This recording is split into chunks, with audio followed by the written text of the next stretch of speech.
Los Angeles, California yang terbakar sejak Rabu 8 Januari sebelumnya digadang-gadang sebagai kota yang melahirkan impian terbesar Amerika Serikat. Adanya kebakaran yang semakin meluas dan tak kunjung padam ini bak meruntuhkan kesombongan Amerika Serikat di wilayah itu. Kini Los Angeles menjadi abu dan gumpalan asap hitam masih menyelimuti kota kebanggaan Amerika Serikat. Akibat kebakaran hebat tersebut, aktor, sutradara, produser, hingga semua sektor ikut terdampak. Pasalnya rumah atau tempat tinggal mereka hangus terbakar.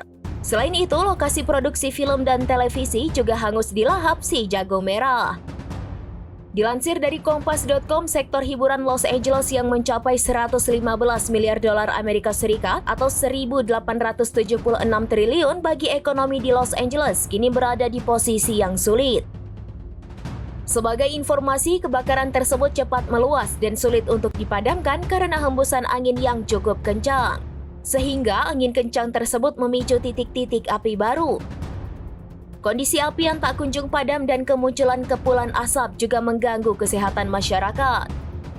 Dilansir dari Tribunnews.com, kualitas udara di Los Angeles dan sekitarnya mencapai level berbahaya lantaran berada di atas 300.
Download Tribun X sekarang, menghadirkan lokal menjadi Indonesia.